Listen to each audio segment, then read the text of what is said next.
Time travel and the enlightenment that it brings does something to a hero. It changes them, sometimes for the better, sometimes for the worse. Welcome back, Nerd Squad. Today we're going to be talking about heroes who come from the future or who exist in potentially more desperate futures where the line between right and wrong becomes blurred, as we count down the top 10 most dangerous superheroes from the future. Let's get time traveling.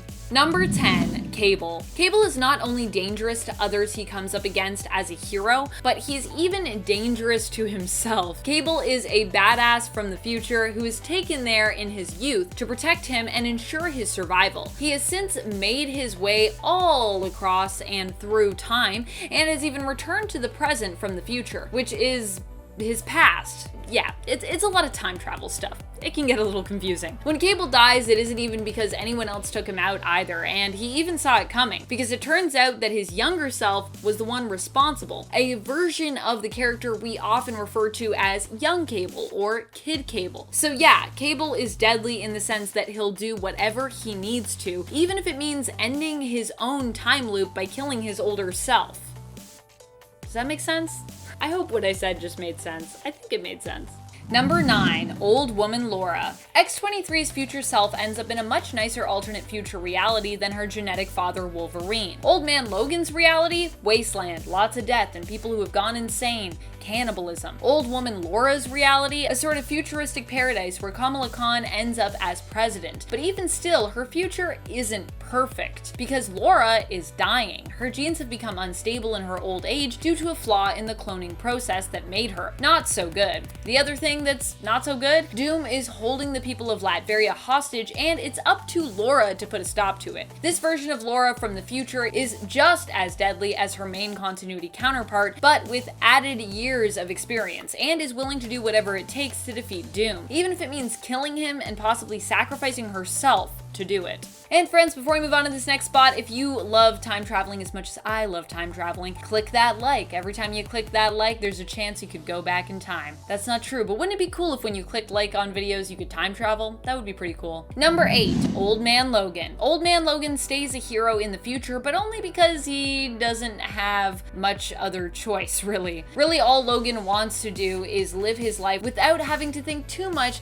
of all the deaths of his friends that he's responsible for. Logan in the alternate future of Earth 807128 ends up killing all of his fellow X-Men after being tricked into thinking they were all villains by Mysterio. Not only was he capable of causing all of that death, but further into the future, he goes up against a powerful and horrific villain in his time and reality, facing the head of the Hulk gang and also sort of his landlord, Pappy Banner, aka Old Man Hulk. Something went wrong with Bruce Banner as time went on in this reality, and he basically lost his mind, likely as a result of that gamma radiation affecting him well into his elder years, and not in a good way. Logan ends up being swallowed whole by Hulk, but defeats him in the end by cutting his way out of Old Man Hulk's gut.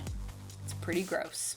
Number 7, Green Lantern. Jessica Cruz from our time might not be quite so dangerous yet, but when we glimpsed into her possible future in the Future State line from DC, we learned that there is a future version of her who becomes a Yellow Lantern, joining the Sinestro Corps. Not all Yellow Lanterns are bad, but because they are generally about instilling fear in others, they more often than not tend to end up becoming deadly supervillains. And that's usually who they are. Jessica Cruz found herself stranded on a Green Lantern base and outpost without her powers, and when Sinestro Corps members showed up to investigate, found herself offered a Yellow Lantern ring after her fight against them had resulted in her overcoming her own fears and instilling fear into the hearts of her enemies. Which I'm not gonna lie, I really like that twist in the future for Jessica. I think Jessica as a Yellow Lantern is really cool. Number 6, The Fallen One. The Fallen One is a version of Norrin Rad who comes from a very dark future where Thanos wins. He first appeared in issue 15 of Thanos from 2016 in the Thanos Wins storyline. While he is pretty swiftly defeated, it is only because those he goes up against are even more deadly than him.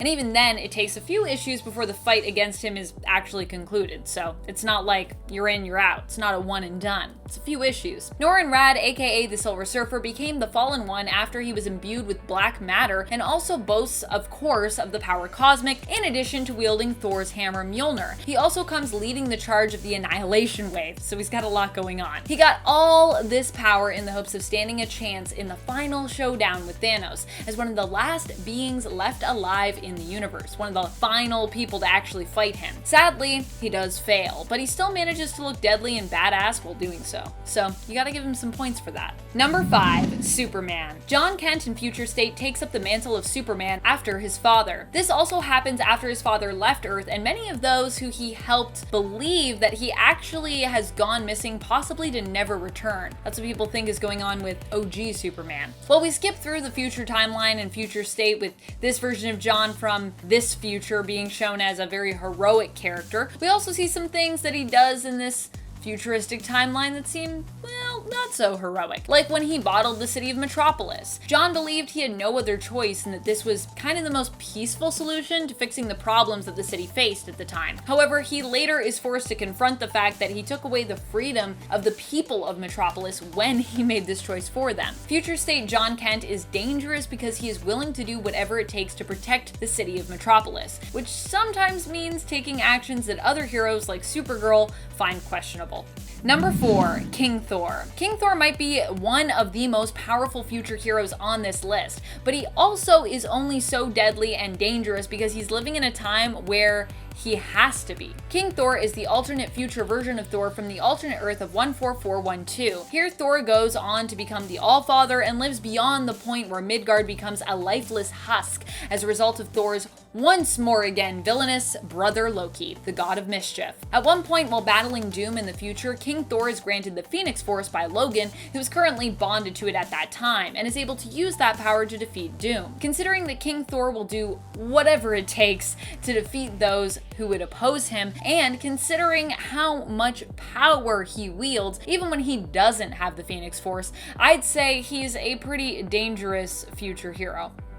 I wouldn't want to go up against him. Number 3, Cosmic Ghost Rider. I would say Cosmic Ghost Rider is one of the most dangerous heroes on this list because he's not entirely mentally stable, which also makes him a lot more unpredictable. Cosmic Ghost Rider was originally Frank Castle, aka the Punisher. When Thanos attacked Earth, Frank made a deal with Mephisto, following his death, to become a spirit of vengeance, a Ghost Rider, so that he could return to Earth and get revenge on Thanos for all of the people on Earth that he had killed. However, by the time Frank returned to Earth, there was basically nothing left to avenge, and Thanos had already left, leaving the planet empty and desolate. Frank wandered as a Ghost Rider for years, and in his solitude, lost his mind. He would go on to become a Herald of Galactus in an attempt to defeat Thanos, but would eventually submit to being Thanos' Herald after realizing that fighting against him was pretty pointless. Number 2, Booster Gold. Booster Gold is demonstrably dangerous as a hero from the future, mainly because he has no idea what he's doing. He has tons of knowledge of what is meant to happen in the main continuity and present day that he traveled to from the future, but he has no idea of how messing with the past timeline or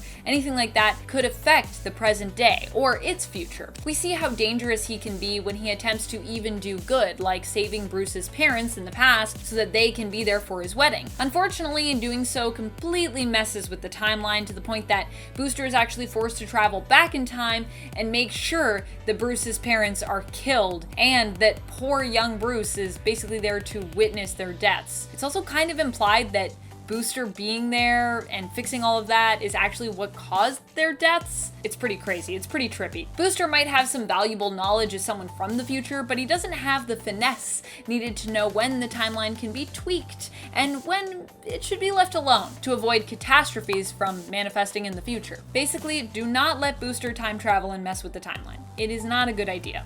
Number 1, Iron Lad. Iron Lad is not specifically from the future, but he does go on to become a very dangerous villain who returns from the future. Iron Lad, who was a member of the Young Avengers, it turns out is actually destined to become Kang the Conqueror, who has many different villainous personas throughout the years. I won't go into them right now, but you know some of them. And he's also known for his time travel antics. He often travels back through to the past from the future to enact all kinds of elaborate plots. As a Mortis, he had a hand in creating White Vision. Kang also at one point turns Iron Man evil, brainwashing him into becoming his loyal servant and villainous right-hand man. He's basically behind a lot of evil things that you're like, what is even happening here? And then it'll be like, haha, it was Kang the whole time.